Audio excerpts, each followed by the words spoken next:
How about that? Good afternoon, everyone. My name is Sean Kohlberg, and I have the pleasure of serving as the Dean of the School of Theology and Seminary here at St. John's University.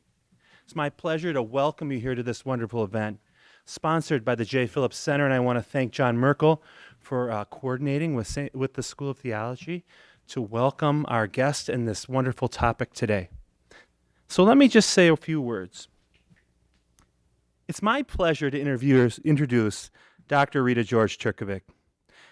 Dr. Tvrtković is a professor of theology at Benedictine University in Lisle, Illinois, where she also currently serves as chair of the Theology and Religious Studies Department, something for which she deserves a laurel garland. Okay? Professor Tvrtković earned her BA in anthropology from the University of Tulsa, a master's of theological studies from Weston Jesuit School of Theology, and a Ph.D. in the history of Christianity from the University of Notre Dame. She is a historical theologian specializing in medieval theology. Her research interests include medieval Muslim, Christian, Jewish relations, pilgrimage literature, medieval women vernacular theologians, contemporary Catholic interreligious dialogue, and comparative theology, particularly with Islam. Dr. Tvrtković has an active research agenda and a prodigious record of publication. In addition to numerous journal articles and book chapters, her books and monographs include A Christian Pilgrimage in Medieval Iraq, Ricoldo de Montecroce's Encounter with Islam, Nicholas of Cusa and Islam, Polemic and Dialogue in the Late Middle Ages, edited with Ian Levy and Donald Duclos, and more recently, her amazing and widely and well-received book, Christians, Muslims, and Mary, A History. Professor Tvrtković is not only a fine teacher and an active scholar. She enacts her work in dialogue and practice. For a time, she acted as the Associate Director of the Office of Ecumenical and Interreligious Affairs for the Archdiocese of Chicago. She has served also as a member of both local and national Muslim Catholic dialogues. In 2020, she was appointed as a consultor for the Vatican Dicastery for Interreligious Dialogue, a very special and a very prestigious appointment.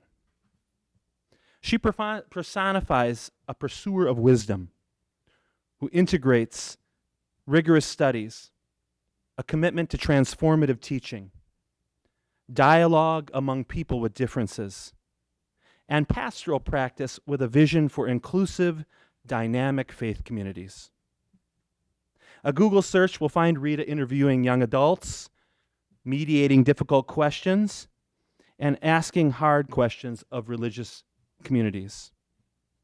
She does this from a disposition of love and constructive vision that helps many of us in the midst of challenging work feel some joy along the way. My spouse and I met Rita when we all began as doctoral students together.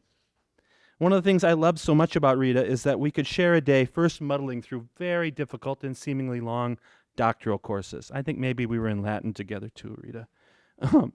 And at the end of the day, the three of us could still get together for a taco cheeseburger pie split. An hour or two at the table with a beer and a food and good conversation. It has been an edification to watch Rita thrive in her vocation over the last 20 years. And I'm delighted this afternoon to introduce her as our speaker. Please join me in welcoming Dr. Rita George-Tvrtković, who will speak on the twin sins of Islamophobia and antisemitism, why Christians can't do dialogue in isolation. Please join me in welcoming Rita.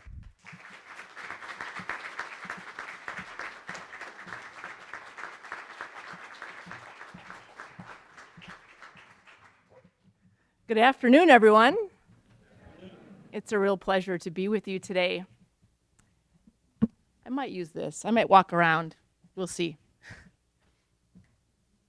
Never do bilateral dialogues in isolation. This advice came from my professor at Notre Dame, Rabbi Michael Signer, the first non-Christian professor of theology there. And this line, never do bilateral dialogues in isolation, has been on my mind lately, even though the advice is 20 years old. In 2002, I went to Notre Dame to study the history of Christian-Muslim relations. I had just finished my time at the Ecumenical Office of the Archdiocese of Chicago, post 9/11. I didn't go to Notre Dame to study Christian-Jewish relations. But while I was there, I had many classes with Rabbi Signer, who taught medieval rabbinics. And he impressed on me the idea that I could never forget Christian-Jewish relations in my focus on Christian-Muslim relations. And as Professor Kohlberg just told you, that is what I've done in my scholarship. And I'll talk a little bit more about that later.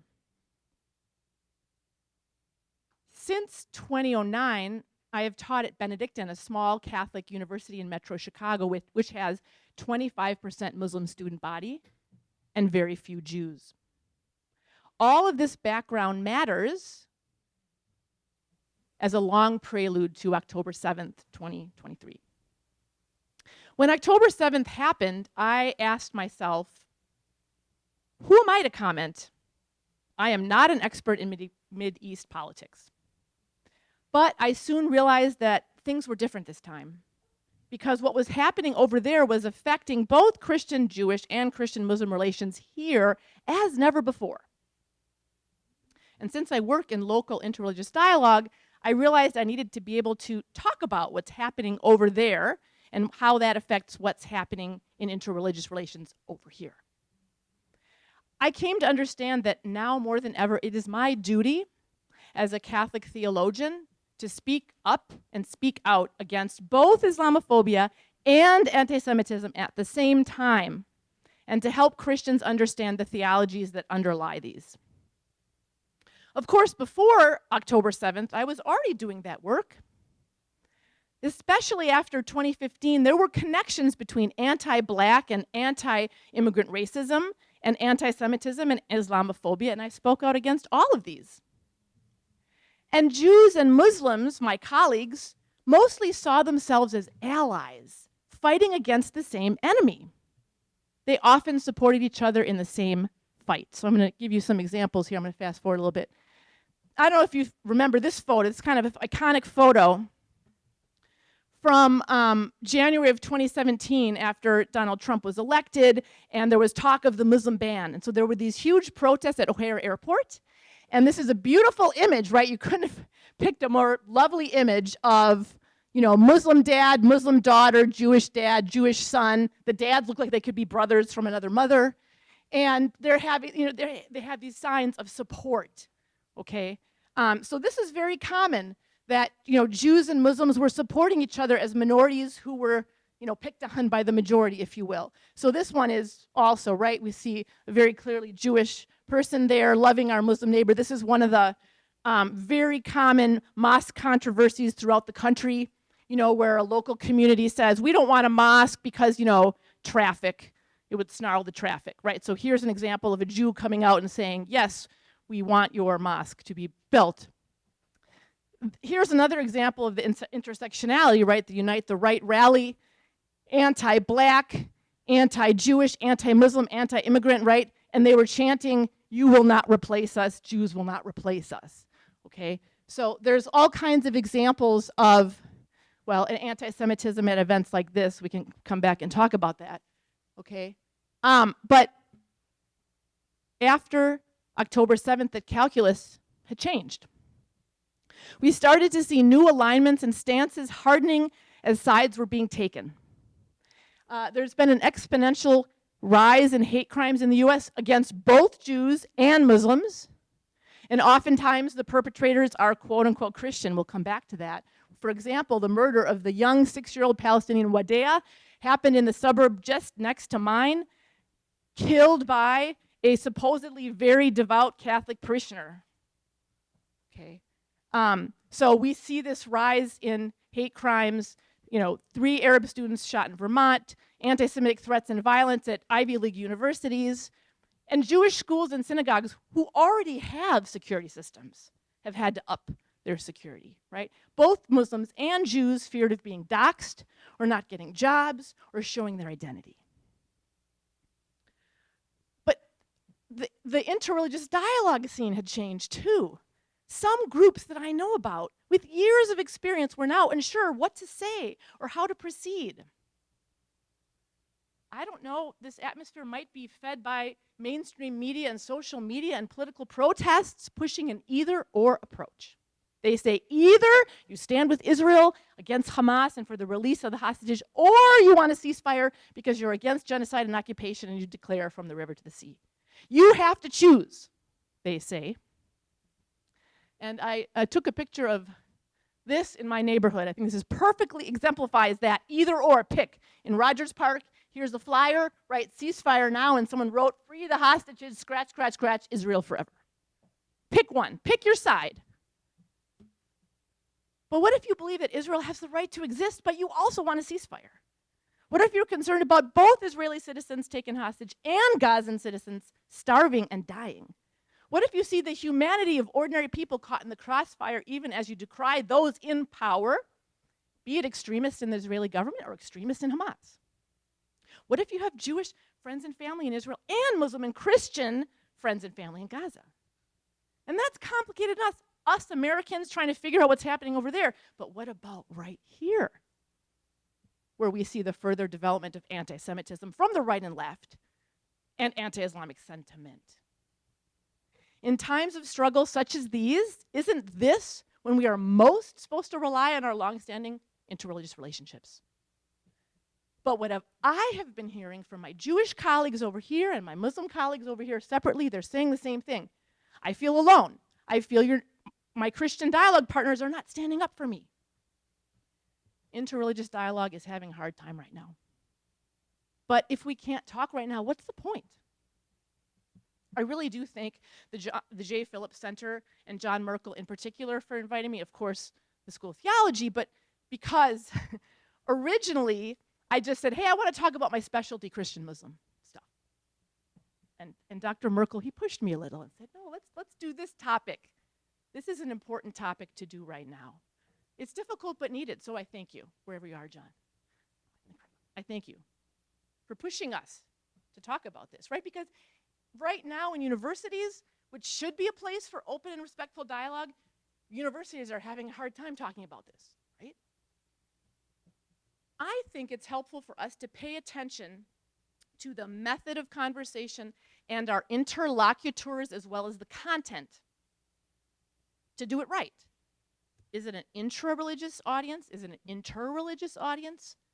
What's the intra-religious diversity of opinions? Do people know each other or not? Is it a public event? Is it a private event? What's best? A lecture, a panel, a listening circle, a statement? I just have a statement to make about statements. I think statements are generally a bad way to do dialogue. In Chicago, the past month or so, the Chicago Tribune first published the city resolution calling for a ceasefire. And then that was followed by an ad taken out by Jewish leaders responding to that. And then that was followed by an ad by Muslim leaders responding to the Jews responding to the resolution. And the thing is that the people who signed the statements, they know each other. And they were telling me, I'm mad about it, I'm mad about it. Statements are not a good way to do dialogue. So that's always something to think about. What's the genre of the conversation? Who's involved? Are there better ways to talk about it? One better way I'm just going to put up here, not this. Oh, I got to go ahead, sorry. One better way that I want to give an example is, oh, here we go. The Chicago Sisterhood of Salam Shalom. They have had years, Jews and Muslims, women, knowing each other. So they were very well equipped after October 7th to say, what are we going to do? How are we going to meet? They had listening circles where they really hashed out the meaning of what does the river to the sea mean, and how do my Jewish ears hear it? How do my Muslim ears hear it? That's one really positive way to do it, right? I would suggest rather than statements. Okay, I'm going to go back. All right. Go here. Tonight, I see this context, and you can correct me if I'm wrong, but it's mainly an intra-Christian dialogue. I understand there's Catholics and other Christians here. Maybe we have Orthodox Christians here. I don't know, you'll tell me. Maybe we have Palestinian Christians here. I don't know. But of course, this is a university, so we certainly must have non-Christians here. Maybe there are Jews in the audience. Maybe there are Muslims in the audience. Certainly, your generation, there are spiritual but not religious. There are secular. There are people of other religions, right? We always have to be aware of the context and the genre and the audience. The how of dialogue matters as much as the what. So today my talk has 3 parts, and I'm supposed to go, what, about 35 minutes or so? And then we'll have time for questions, right? Number 1, brief history of Christian theological roots of anti-Semitism and the church response. 2, brief history of theological roots of Islamophobia and the church response. And 3, why are they both sins and what Christians can do to combat the sins. That's my plan. All right. I just want to say also, as a historical theologian, looking at the theologies that underlie both of these, my focus has been on Western Christian or Latin roots, Arabophone Christians, Greek Christians, and Christians in other parts of the world have different genealogies of this. So I haven't studied that in particular, but just to be aware that those are out there as well. So I want to just say something about, definitionally, anti-Semitism. Following church documents such as 98's We Remember the Shoah and the Pope's recent statement on Jews in February of 2024, I make a distinction between anti-Judaism, ancient Christian theological bias against Judaism, the religion, versus anti-Semitism as a more recent, early modern, broader, quote-unquote, racial bias against Jews as a people or nation. I make the distinction, of course they're linked, but I make the distinction to highlight anti-Judaism, underscoring the deep theological and liturgical and iconographic roots of this thinking in the tradition of the Christian church, and thus how difficult it is to eradicate this in the church and the wider Western culture. So one way to just briefly talk about, medieval anti-Judaism, you've all seen these statues before. If you haven't, you should know about them. Ecclesia and synagoga, the church personified, the synagogue personified. You can find these all over Europe. These are from Strasbourg Cathedral. And again, you can just see by their stance, what they're holding, the anti-Judaic elements. So the church is, the true Israel has replaced the old Israel. Her authority is present, right? Synagoga is old authority. She's putting down the Old Testament. She's blind to Christ. So this is how anti-Judaism gets passed on to the people in the liturgy, in the iconography, plus the preaching and exegesis all over Europe. And interestingly, the question for them is similar to a question that we have in the US with Confederate statues. What do you do with them? So for example, in Strasbourg, they took them down and they put them in the museum with a sign to say, this is not in the sanctuary anymore. We want to talk about historical Christian anti-Judaism, but we don't want it in the sanctuary. I was just in Trier this past January, and here's, you can see the ecclesia and synagoga, but they couldn't really take them out of the portal. So what did they do? They had this sign, we need to talk about it. As a way to educate people. This is not what the church teaches anymore. So, supersessionism, deicide charge, Jewish blindness to Christ are integrated into iconography, literature, liturgy, preaching, and exegesis. Like structural racism, like implicit bias, we could talk about structural anti-Judaism within church Christian cultures. So, Nostra Aetate, so I'm going to kind of fast forward this. Nostra Aetate, right, 1965, is an explicit repudiation of traditional anti-Judaism, the deicide charge, replacement theology. Importantly, this repudiation cannot just be doctrine and teaching. Although I'm interested to know, please raise your hands, have you heard of Nostra Aetate? Who's heard of Nostra Aetate in the room? A few of you. But I would hope that all of you would know, as Catholic Christians in particular, this nearly 60-year-old document, which has revolutionized the way that Catholics were supposed to deal with Christians, with Jews and Muslims, okay? But you can't just have a teaching. How else do you get rid of it? So I'm going to go back here to liturgy. So one element of the historical Christian anti-Judaism is the blood libel. That, Jews were stealing Christian children and using their blood for matzo and Passover, et cetera, which is a lie. Like medieval conspiracy theories. But what's interesting is that this was, of course, in the liturgical calendar.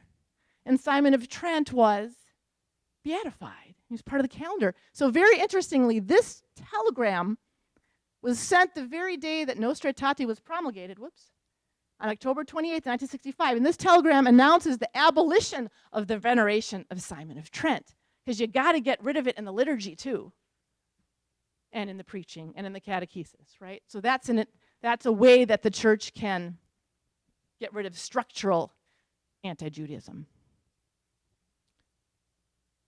Oh, I wanted to show, where are my statues? More statues.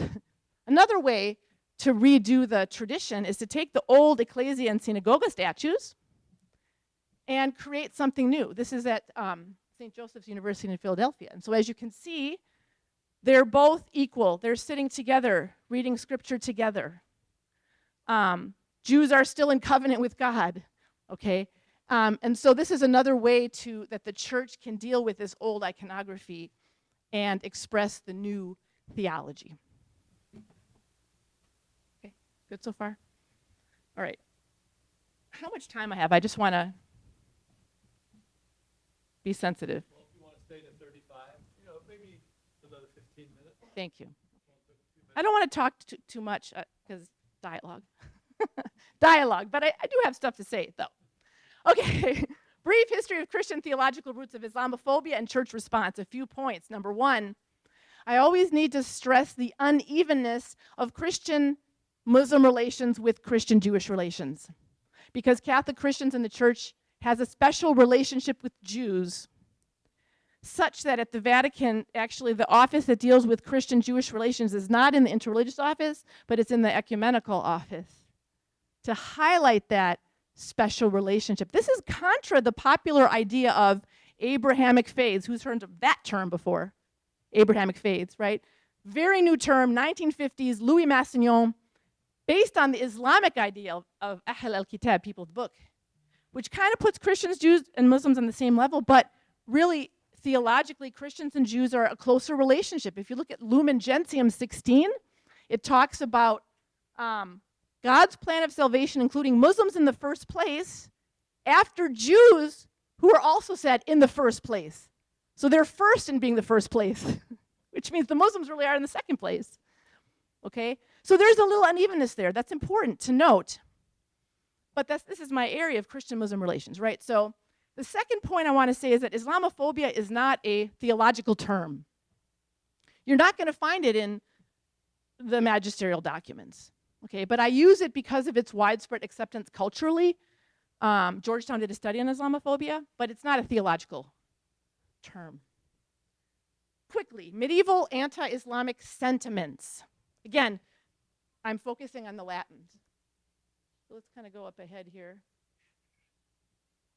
The Latins, although we start with the Greek.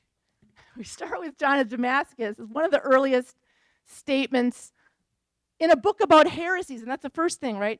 For Christians, early medieval Christians, Islam is a heresy because it has a Christology, but they disagree with it. So that's interesting to think about that. Calls it a superstition, talks about the Ishmaelites. So they're connected. They're not connected to Abraham. None of them talk about Abraham as a connector. They all talk about Ishmael, and so sort of like we're related, but they're in a different line. Forerunner to Antichrist, that's very important. Language that's used, false prophet. So one of the theological points is to prove that Muhammad is a false prophet.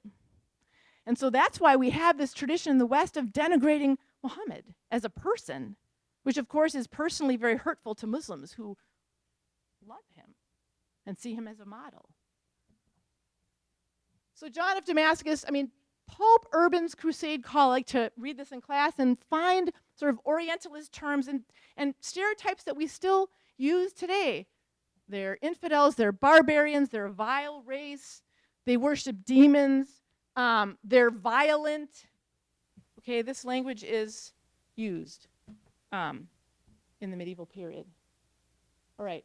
There are people that I've studied, like this Dominican, who actually went to the Muslim world, learned Arabic, knew Muslims, and had a more complex vision, right? Because as soon as you know someone and make them real to you, it complexifies your nice, neat stereotypes. This thing has a mind of its own, I think. Whoa. I don't want Louis. There we go. Okay. Well, I do want Louis. So, fast forward. When do things get better? Louis Massignon, who I just mentioned, is the creator of this term, Abrahamic faith. Look, it really is on its own. So he's a professor to some of the writers of Nostra Aetate 3. He dies actually in October of 62, right when the council starts, but his fingerprints are all over Nostra Aetate 3. And one of his students is this guy, Georges Anouati, another Dominican, one of the founders in Cairo of a school for Islamic studies. Really, I'm not doing that. And he, like Ricoldo as a Dominican, is important because they sat down and ate with Muslims. They knew Muslims. They lived together. This is very important in developing the Catholic theology of Islam that you get in Nostra Aetate 3, which is the first positive Catholic theology of Islam in the highest level of Catholic hierarchical documents, right? An ecumenical council. So the fact that, for those of you who haven't read this document, that you had your hand down, I encourage you to read Nostra Aetate. It's one of the shortest Vatican II documents. So if you want to say, I read a Vatican II, don't read Lumen Gentium or something like that. Read no offense to Lumen Gentium, but read Nostra Aetate. It's like 2 pages with notes. And it's absolutely you are all beneficiaries of this theology, though you are not aware of it. Okay? All right. Part 3. Why are they both sins, and what can Christians do to combat these sins? You know, I picked the title of sins thinking about this sign. A few years ago, at a parish, a Catholic parish that will remain nameless, it's in Lincoln Park, put this sign like as a billboard in front of the church. And it kept getting vandalized and torn down and what have you. Why is that? I think to put it in black and white is a good idea. So I was thinking that we have to say, as Christians, it is a sin, it is sinful to have anti-Judaic and anti-Islamic attitudes. It is sinful. And then Pope Francis, in his February 3rd, 2024 letter addressed to his Jewish brothers and sisters, affirmed the title of my lecture, where he says the church, quote, unequivocally condemns manifestations of hatred towards Jews and Judaism as a sin against God. Interestingly, the idea of anti-Islamic thinking hasn't really been clearly stated in many Catholic documents that I have found so far. However, the North Dakota Catholic Conference of Bishops in February of 2018 did state, let us not beat around the bush, anti-Muslim acts and sentiment have no place in the Christian life. So, sin is a good language to use. All right, how do we combat it? Let's combat the sins, personal and societal sins, right? Structural sin, with personal and societal virtues, which must go along with changing laws and structures, etc. But true change involves changing hearts and minds, so changing societal virtues. So let me suggest several virtues that Christians need to more intentionally cultivate in order to fight these twin sins. Number 1, Benedictine virtues of, I'll put them together, humility and listening. Listening to Jewish and Muslim colleagues' voices. And listening to what the Catholic and Christian traditions say about them. Right now, I'm still learning and listening from my Jewish and Muslim friends right now, and really hearing both sides. Jewish schools and synagogues adding security. Muslim colleagues saying things are worse for Muslims now than after 9/11. Muslim students saying they're worried about speaking out and getting blacklisted and concerned about hate crimes. Jews who want to explain the existential link between the Jewish people and the state of Israel, where half of the Jews live in the world, even as they might also critique the government. Muslims and Palestinian Christians who want to talk about the existential threat to residents of Gaza right now during this humanitarian crisis. Thinking about statistics from a recent U of C study, 52% of Muslim students report feeling unsafe on campus since October 7th. 56% of Jewish students report feeling unsafe on campus. Here's my question to you, and again, I'm assuming, and maybe I'm wrong, that you're mostly non-Jews and Muslims here. Do you feel unsafe on campus? Did you ever think about what that'd be like to walk outside and, have some cross or something and being worried that someone would attack you? Has that crossed your mind?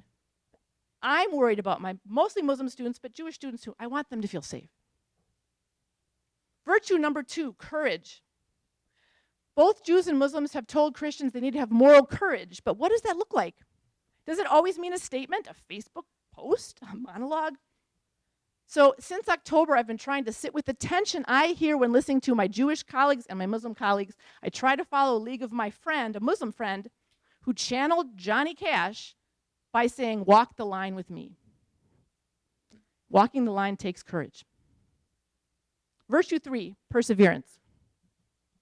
Interreligious dialogue is really hard right now. Even with established groups, people with years of experience and friendship are frustrated. I have a friend, a Muslim, who's 25 years in dialogue, and he's like, interreligious dialogue, forget it. That's troubling to me. Jews say they're disappointed. Muslims say they're disappointed. I, as a Christian, feel stuck in the middle. But this is why we can't quit. So, how can we lean in and try to persevere? Here's what I suggest. Lean into whatever long-time interreligious relationships and friendships you have. Keep talking. Example 1, I have 4 Palestinian students in a class in the fall who wanted to go to the synagogue pre-October 7th for a visit, part of the class. And then post-October 7th, they said, I almost canceled, but they went.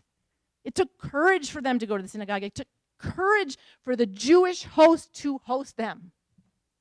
And they wrote some good papers. What else? Look to other dialogue groups doing the hard work. There's more of them than you think. You don't hear about them because, again, it's so either or, but they exist. Those dialogue groups exist. I'm sure around here, I'm sure in the Twin Cities. Seek them out. They are doing the work. Lean on them. Learn the rules of dialogue, a transferable skill in an election year. At Benedictine University, we have the 10 principles of dialogue. We hand them out at all events, not just religion events, but again, politics. We Americans could learn how to talk to each other. Learn the transferable skill of dialogue. Begin the conversation with a hermeneutic of generosity rather than a hermeneutic of suspicion. Reread or read all the Catholic magisterial documents on both Christian-Jewish relationships and Christian-Muslim. Read the national bishops' conferences. They're really good. They say some good things, including not just the Dutch and the Polish and the German, but the Asian Bishops' Conference for perspective. Keep the Catholic social teaching preferential option for the poor always in mind. Follow Pope Francis.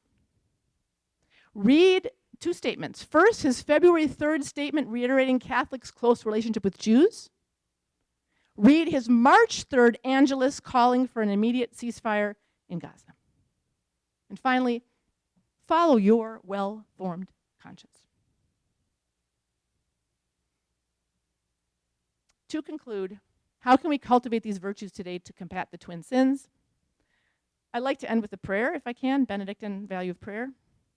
And let our prayer today be the words of Pope Paul VI on January 1st, 1972, before I was born, I might add, for the Day of Peace. His message is famously entitled, If You Want Peace, Work for Justice. So let us pray, people of thought, people of action, all humans living in 2024. I changed that. Accept once more our invitation to celebrate the Day of Peace. We believe that the idea of peace is a necessary idea, an imperative idea, an inspiring idea. For that reason, we think it's extremely important to have an exact idea of peace and to divest it of false concepts which surround it and deform it. How false is the peace imposed only by superiority of power and force? Peace is not treachery. Peace is not a lie made into a system, nor is it violence. If we look for the true source of peace, we find it is rooted in a sincere feeling for humanity. A peace that is not the result of true respect for human beings is not true peace. And what do we call this sincere feeling for human beings? We call it justice. The invitation we give to celebrate peace resounds as an invitation to practice justice. We repeat this today in a more incisive and dynamic formula. If you want peace, work for justice. Amen. Thank you.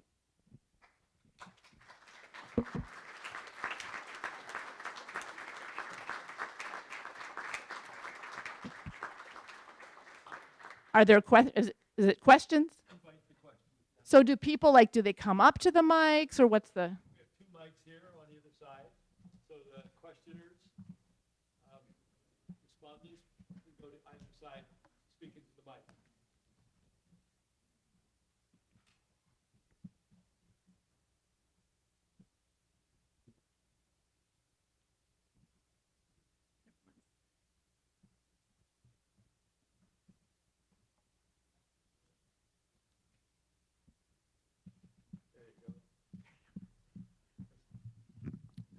So, Rita, I really appreciate your timely talk. If I could ask before, one of my questions is, what's a breakthrough in Christian-Muslim dialogue that you've seen in your work, either in Chicago or on the international level? So sometimes right now we lament that, like you said, we think that we don't see this kind of exchange moving forward. But could you share with us a moment of mutual understanding, or context that you've seen, the context that makes that kind of exchange possible? Thanks. That's a great question. Breakthrough moment. I don't know. Breakthrough makes it feel like it has to be some big, exciting moment. And I'm just going to give you a small classroom moment, but I think it's indicative of why I love what I do, because again, I teach at a Catholic university, but we have 25% Muslim student body. So every class I teach, whatever it is, it's always interreligious dialogue. And so actually this happens often, that we'll be talking about something in theology, Aquinas or the rule or what have you, and maybe the Christian students and cradle Catholic students, went to Catholic school student, is confused about something, and the Muslim student will explain it to the Christian student. I love that. As an example, so it's not a breakthrough moment, but it's that is the day-to-day that is really what matters, actually, not the breakthrough moment this big event, or the picture I have up there of Pope Francis embracing Imam al-Tayyib of Al-Azhar, which is important, right? All the pictures of the Pope meeting everybody. That's important as an image. But if it doesn't trickle down to all of you, actually, then what good is it, really? And most of you aren't going to become professionals in dialogue or theologians, or although maybe more of you here than other places, maybe.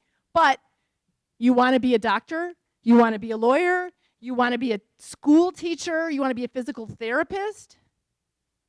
Isn't that where some interesting interreligious dialogue moments can happen that can combat these things of anti-Semitism and Islamophobia? Because anti-Semitism and Islamophobia are all about, who are they? The Jews, block group over there, right? Or the Muslims, a block group over there. But those day-to-day encounters in the classroom or wherever you are is actually what's the most important thing.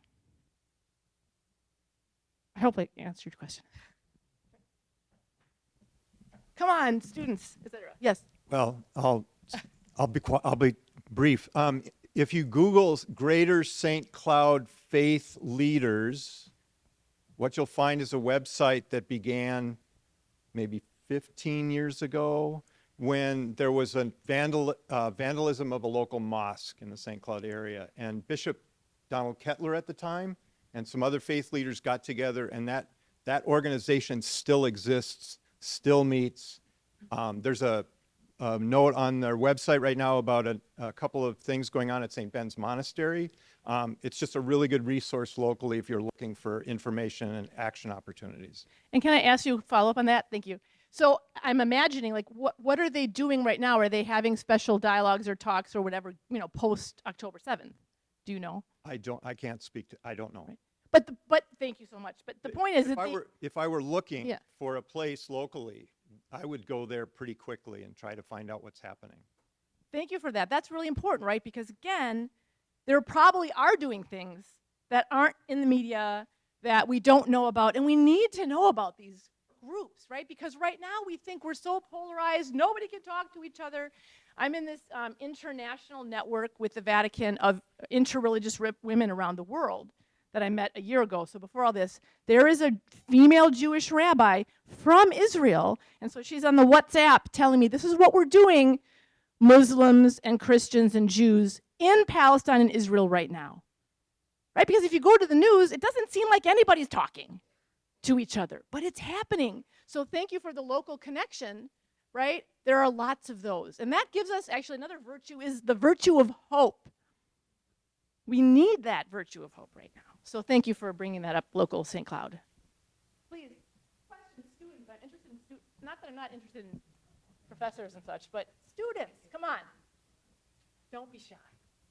Yes, thank you. Oh, it's almost too tall for me. Okay, my question is, how can you help people understand that interreligious dialogue doesn't mean that they're giving up their own faith, or like you don't need to convert anyone or give up your own faith? Like, how can we help people recognize that there's like what interreligious dialogue really actually is? Thank you. Excellent question. Excellent question.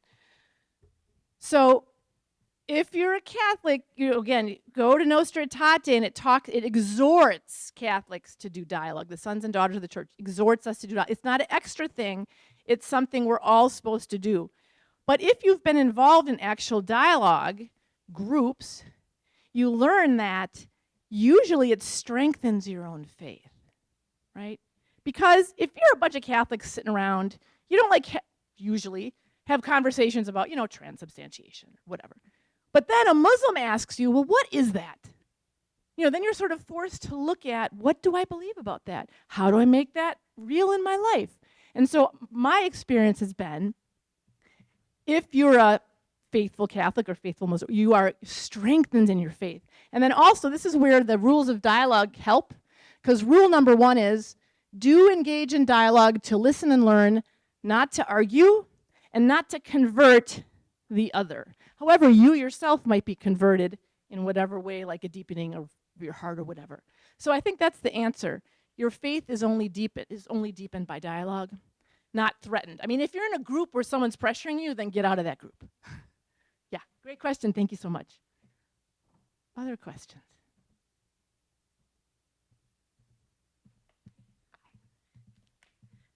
I can't come as a student. I'm a member of the theology faculty. My name is Anna. Hi. I wanted to both speak to some local organizing that you can be a part of and then also ask a question. This coming Saturday, there's a group of Christians in solidarity with an end to the genocide who are going to be walking 22 miles down the Mississippi, the length of Palestine. So if you'd like to find out more about that, you can find my social media handle, which is Pastor Anna Mercedes on Instagram, and that, which I can take no credit for organizing, is up on my story right now. And then I want to say in the name of interfaith organizing that the reason I know about that event as a Christian, because it is a Christian solidarity event, it's about Christian solidarity, and also Christians naming their complicity in this genocide. I know about it because of Jewish organizers in the Twin Cities who have welcomed me as a Christian ally into their work to end the violence in Palestine. There are many rabbis who will be marching in solidarity with Christians who are then in solidarity with Palestine this Saturday. So again, Pastor Anna Mercedes on Instagram. But what I wanted to ask you about is where we can find media that will help us have a balanced sense of the need to protect both Muslims and Jews in America right now. I'm seeing so much more in the mainstream media that speaks out against anti-Semitism, and I want that to be there. I want it to be loud in the media that we need to end anti-Semitism. But I'm seeing much less in mainstream media about Islamophobia and the violence against Muslims that has increased, as you said, since October 7th. So I've been struggling to tell my students what to follow. I've found CARE, the Council of American Islamic Relations, and I'm telling them follow that on your social media. But I'm struggling to know who to follow and how to find voices that are speaking out for Muslim vulnerability in the U.S. right now. So where would you direct us? Yeah, that's a great question. And I think you're right, there is an unevenness in that. And so I'm thinking about actually, again, more theological resources. And actually, this person right here is Jordan Denari Duffner. And I believe she has a book about what being in dialogue with Muslims, how it makes me a good Catholic, so relate to your question. But there's also a book on Islamophobia. She was one of the lead writers of the Georgetown Islamophobia report, which came out 5 or 6 years ago. But this is and she just got her Ph.D. like 2 months ago from Georgetown, and she's a theologian, and she is involved in all kinds of groups and efforts. So follow her. Here she is in front of, right on Ash Wednesday. And I think she's actually a really great voice, theological voice out there. But you're right, there is a dearth of resources. So Is that her Instagram handle if people want to follow? Which probably, yeah. I think so. So Jordan is a good, really current, and like I said, she's also involved in a lot of the groups like that you're talking about in the DC area and what have you. And so she's like the next generation of theologians who's speaking out specifically. That's a great suggestion. Yeah, and I think her books are also, again, liturgical press. So there's a shout out for liturgical. All right. Other questions? Come on. Students.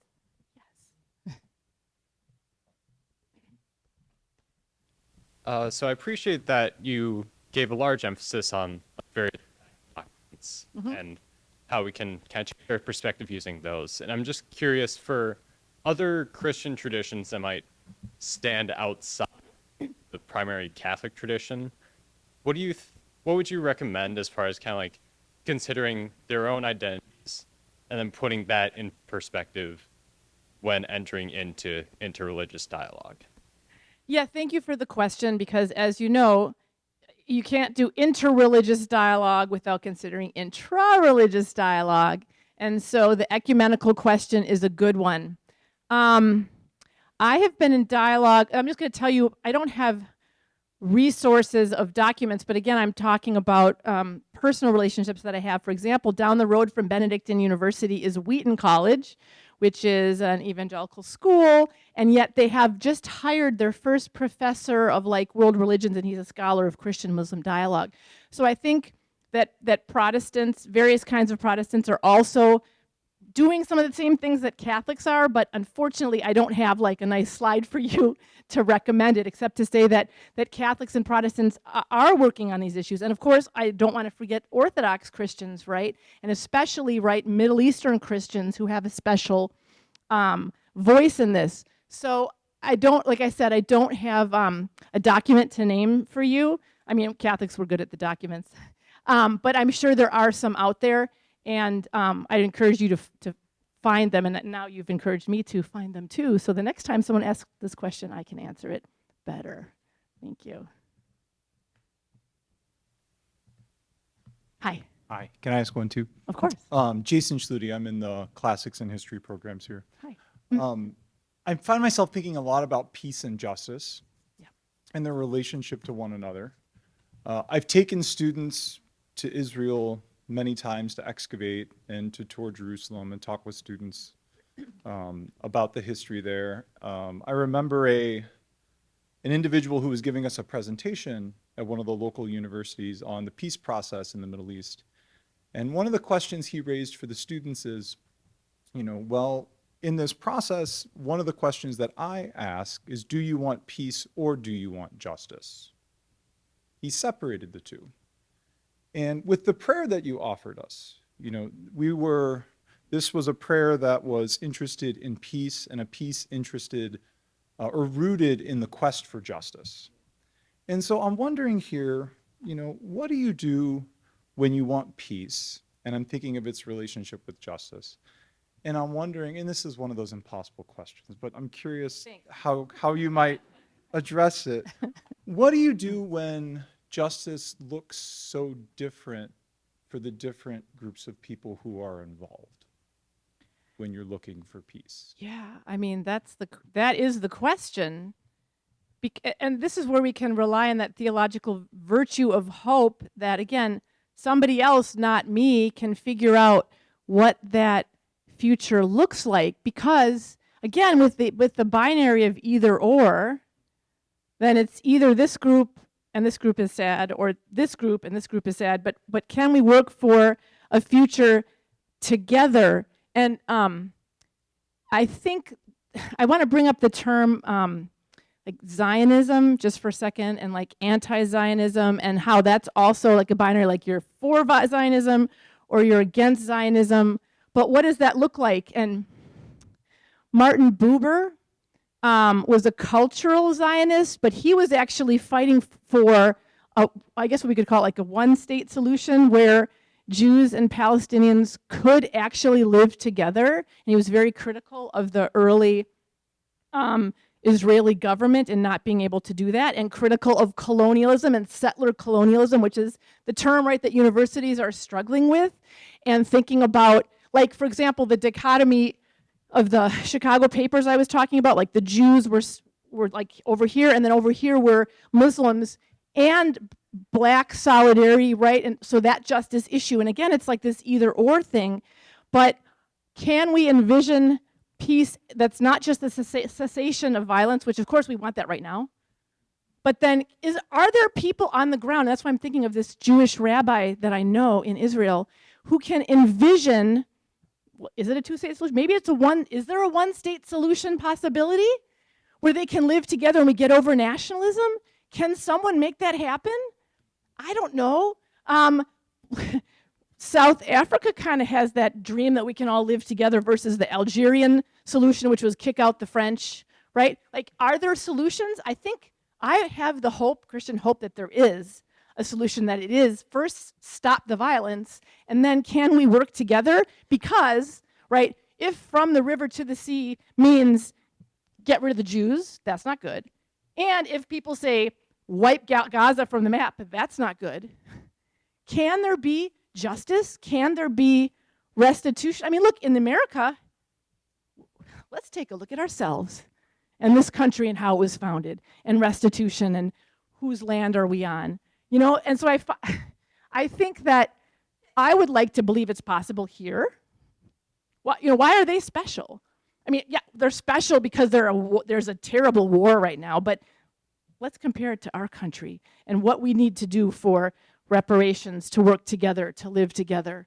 So I totally didn't answer your question, I don't think, but except to say that I do have hope that there is that we can work together for a solution of peace and justice together for everybody. I really, that is my prayer. That's why I end with that prayer. And I really meant it as a prayer. Again, probably not a satisfying answer, but yeah.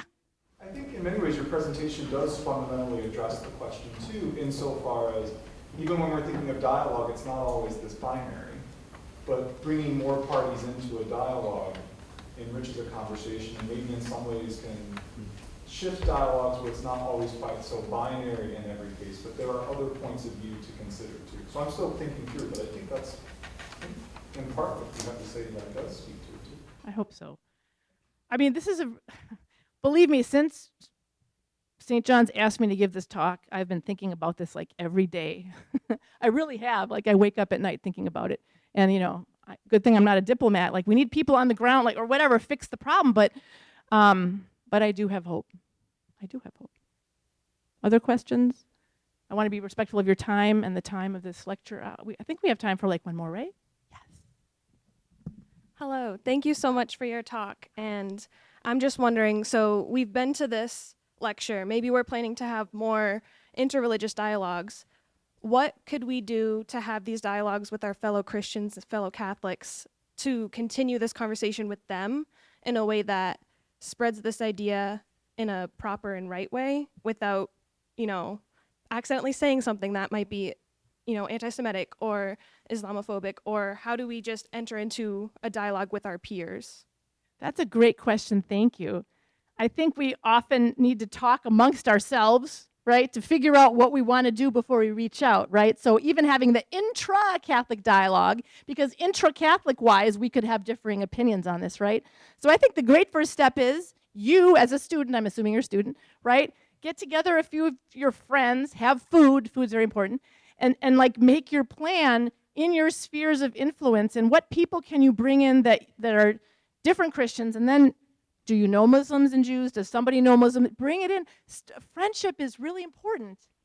And you don't have, and also one of the rules of dialogue is don't tackle hot topics before building trust. So, right, your first interreligious meeting is not, hey, let's figure out Palestine, Israel. You know, your first meeting is something else. Or like, for example, after we had this dialogue, a student-led dialogue with a Jew and a Muslim and a Christian, and they talked about what they wanted to talk about, which was modesty and modest dress and feminism and women's issues. So like, pick your issue, build the trust, and maybe a few weeks from now, a few months from now, a few years from now, you can talk about the hot topics. But you have the power within you to make it fun and have food. And go do it. All of you go. Thank you. I'm glad. Like, it sounds like this is something you could make happen, which is great. Thank you. Is that it? Is that all? Have a closing word? First of all, I want to thank all of you for being here, and I really want to thank John Merkel and the J. Phillips Center for hosting this evening's event. I'm told that the Phillips Center has some other things on the horizon. There might be cards being handed out toward the back, or if you look on the website, there's some good events forthcoming. If we could just extend as our last obligation a word of thanks to Rita here, that would be wonderful.